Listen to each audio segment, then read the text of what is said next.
There are 144 skilled trades here in Ontario under 4 different sectors: industrial, motive power, construction, and service. The service sector is a completely diverse sector of the skilled trades that we don't highlight nearly often enough. So, let's talk about it.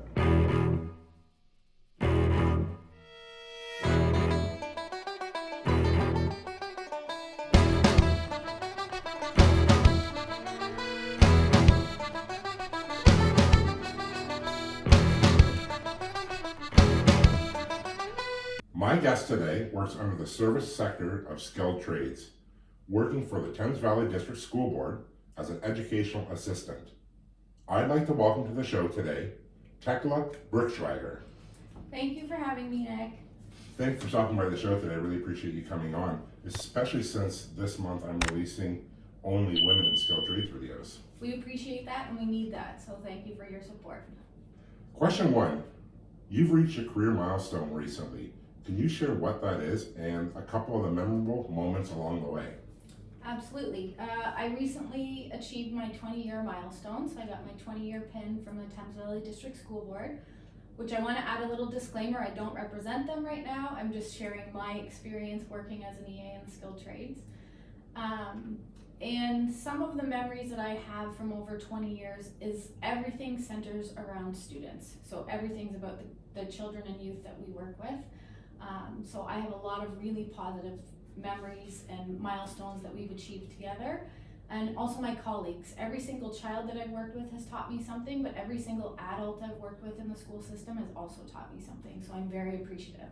It seems like no one in the skilled trades has ever taken a north-south route to success. You shared a touching story about your youth and inspiration to get you back on track. Can you share that with the audience today? Yes. So I was a high school dropout. I was a very insecure, angry teen, having a lot of difficulty throughout my high school experience. And I left school and I worked full time in a grocery store. And while I was there was a customer that used to come in all the time. He was a regular customer and he was deaf.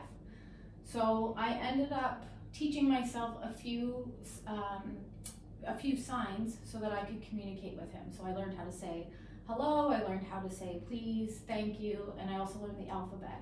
So that when he would come shopping and come through my lane, I was able to communicate with him the way that he communicated. And that was the first time I sort of recognized that I wanted to work in human services.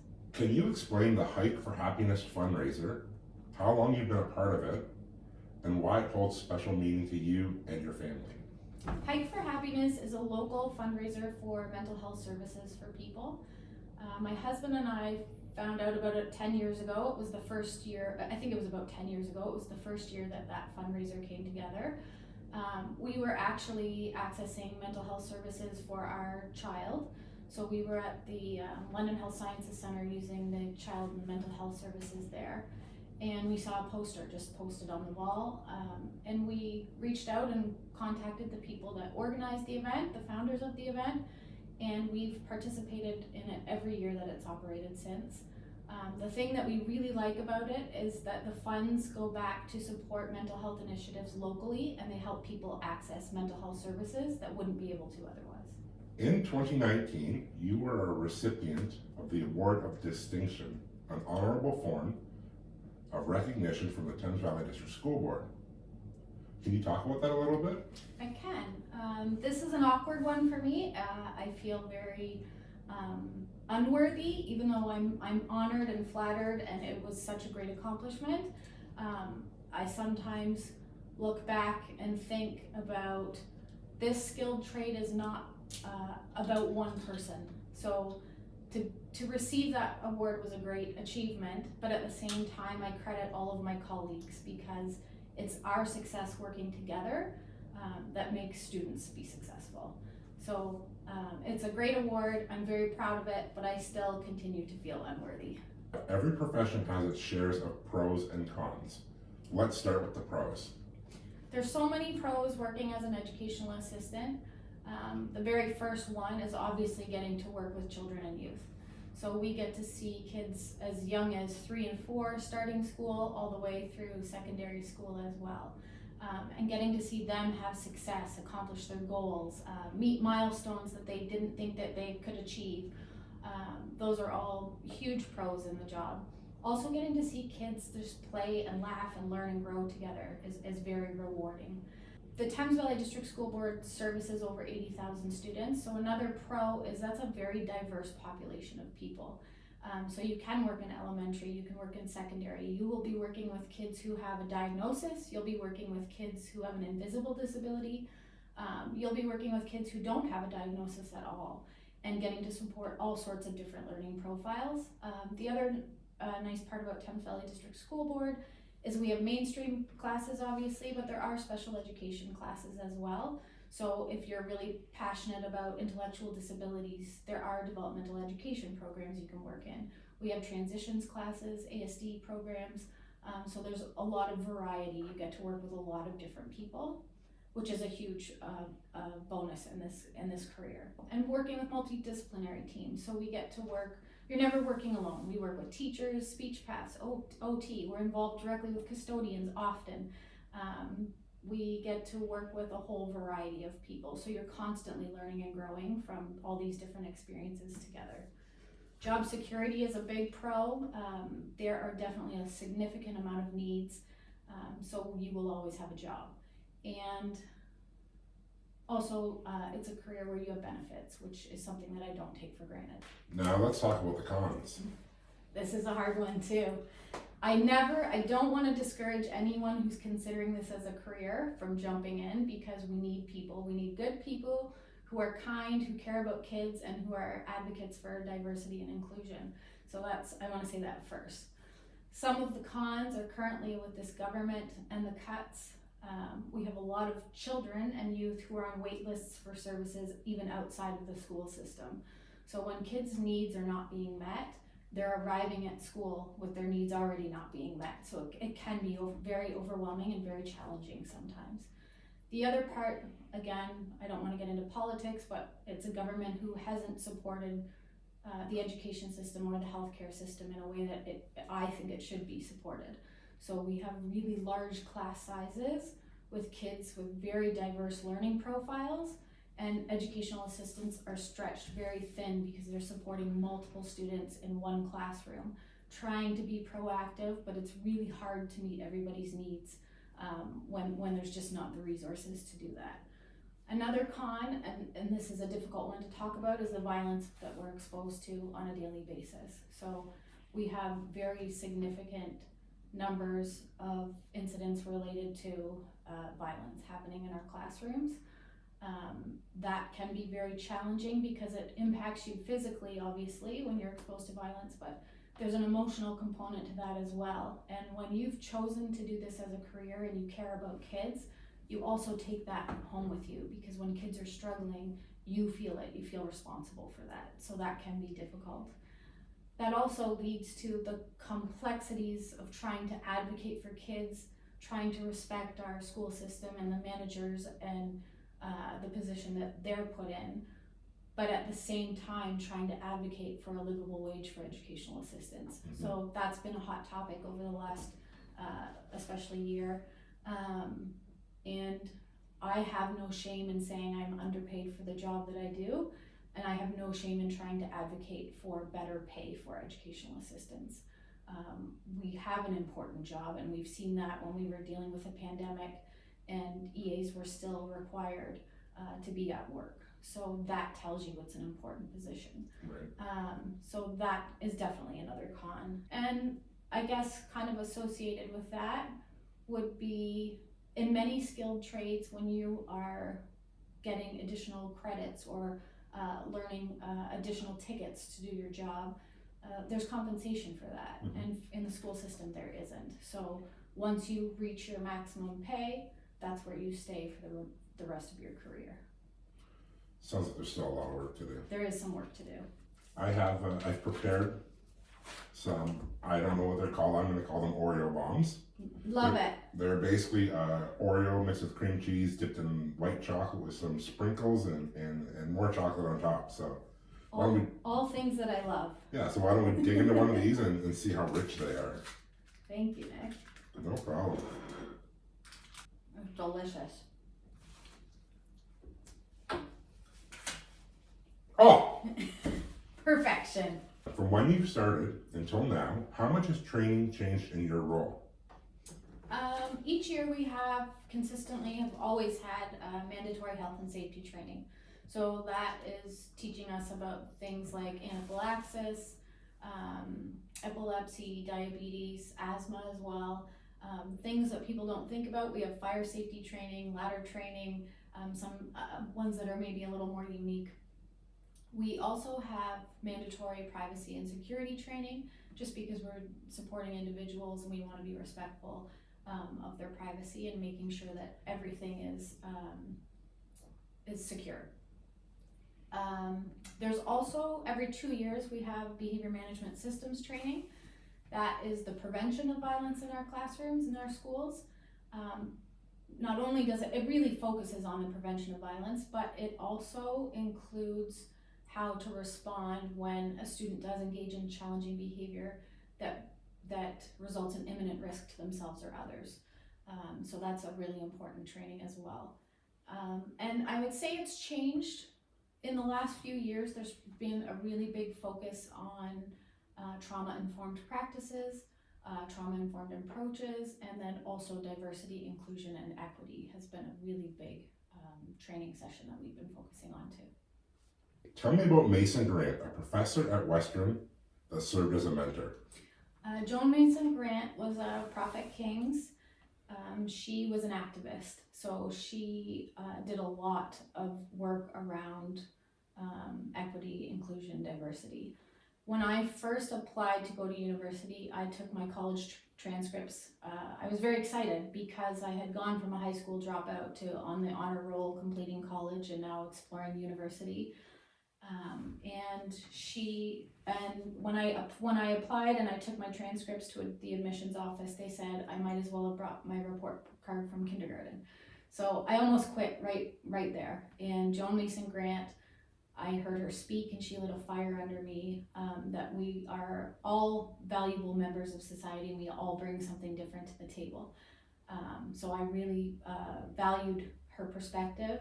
And the way she taught, she never taught me what the quote unquote right answer was, but she taught me to question things. Mm-hmm. She taught me to advocate, and she taught me more about diversity and inclusion. So it was a very strong leader in breaking down a lot of systemic oppression and for all.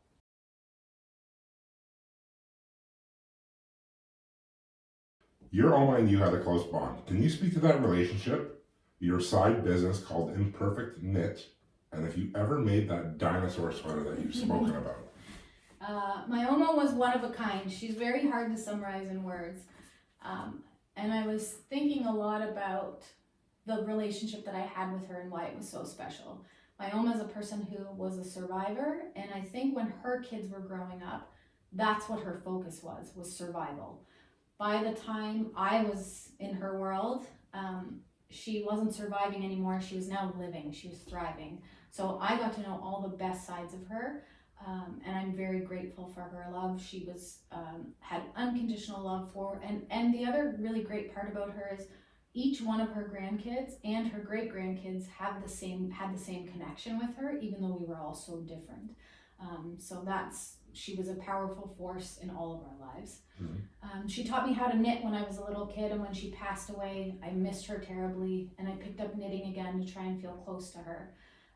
And then that actually has kind of, I'm trying to turn it into a side hustle because my wages are lagging. So I'm trying to make some money off some of the skills that she taught me, actually. And I brought you a couple things. Can we do this? Sure. Okay. So I made you a sticker for your hard hat. Okay. Your hard hat represents a lot of different things in your skill trade, from what I understand. That's right. So I wanted you to be able to add team. So there's no I in team, but there's definitely an EA in team. So this is for your hard hat. Excellent. Thank you. I'm a huge advocate for people with disabilities. So I made you a mug that says respecting people with disabilities doesn't mean you're a hero. It just means you're not an asshole. There's a mug for you. Love it. And then my husband and my father are kind of have their own little hobby, which is exploring craft beer. That's right. So I've done a t-shirt for you that has their logo on it. So that's Weirdo Brothers Brewing. Oh boy. And you have a little sampler here. So Oh, nice. a chocolate cherry stout. And I brought two, so there's one for your girlfriend as well. Excellent. I'm quite familiar with your husband, Nick. Thank you, Nick, and Weirdo Brothers Brewing for the sampler. I'm excited to dig into this. I've never had anybody bring guests on the show before, so thank you very much. You're very welcome. Can you name the author of this quote? Each of us is so much more than any one thing.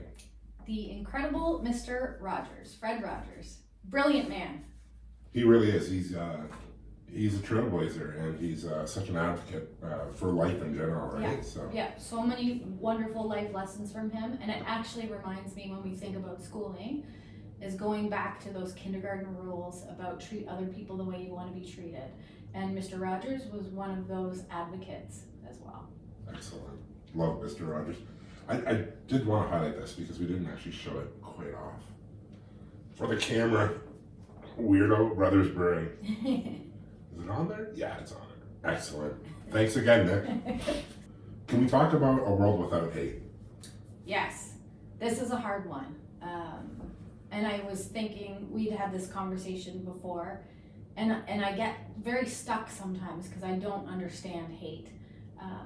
But I was thinking about sort of my role or the role of educational assistants and the work that we're doing. Mm-hmm. So something that stands out to me is the efforts that we're making in schools to celebrate diversity. So when we're working with kids, we have a whole diverse population of students. And something that we are able to help support and facilitate is helping kids recognize that differences can be celebrated. Mm-hmm. So some kids use different forms of communication, some kids play differently, some kids have strengths and needs in different areas. So talking about that openly, I think will help try and break down some of the misunderstanding or some of the fear that leads to hate, I think. The other thing that I know that I have actively worked on is sort of unpacking my own biases that I didn't even know existed. Mm-hmm. Just from the conditioning how we're raised, how we're brought up, how we operate in schools. So that's some of the ownership that I'm trying to take in the work that I do every day. Right. And you were part of the crosswalk. I led that initiative to bring our first BIPOC crosswalk to London via Dad Club London, one of the groups that I'm in. Yeah. That your husband Nick is also in. Yeah. And that was a hell of an experience, and I was proud to play a huge part in that. Yeah, I think that's so important. Can you tell us about Charlie? Charlie was my parents' dog. We were all very attached to Charlie. She was very sweet, and our youngest was especially attached. And when Charlie passed away, our youngest felt like they had lost their best friend. So Charlie was a four-legged family member that we miss dearly. You're a fan of fun socks. I love fun socks. And I think you've brought a pair of fun socks today. I have. And if you wouldn't mind showing them off for the camera I here. definitely will show them off. Oh, they are definitely fun. They are fun. So our middle one got these socks for me. Those are amazing. I'm a huge Muppets fan. I love those. Well, mine don't quite compare, but it's when this gets released, this will be past St. Patrick's Day at this point. But this is what I plan on wearing for St. Patrick's Day. Love it. And it says, if you can read this, bring me a Pilsner. And it goes perfectly with your jersey today. That's right. Yeah, you're all matchy-matchy. It blends right in. Sharing a hotel room with Betty White, how did that dream end? That dream was a fantastic dream. It ended with alcohol, or let's say adult beverages, a lot of swearing, and a lot of laughing. I bet. Yeah, it was I a good bet one. she would be a riot. Yeah, I'd love to see Jim Henson, Fred Rogers, and Betty White all together in a room. Would be fantastic. So I would like to thank Tecla for coming on the show today, representing the service sector of skilled trades as an educational assistant. I think the role that you play is very underappreciated today, and it needs a lot more attention than what it's been getting. And you're serving youth and raising young people to become better humans, and I think that's so important. So thank you for stopping by the show today. I really appreciate your time. Thank you very much for having me, and I also think that this is not a career that's recognized often as a skilled trade. So I appreciate that very much. And if you are an advocate for inclusion and you love kids, please go to school, join our team. We need you. I think you made an excellent point. This is something that not a lot of people recognize is a skilled trade, so that's why I thought it was really important to highlight this, because of the outstanding work that is done in this field. And remember, start hungry, stay handy. Catch you in the next one.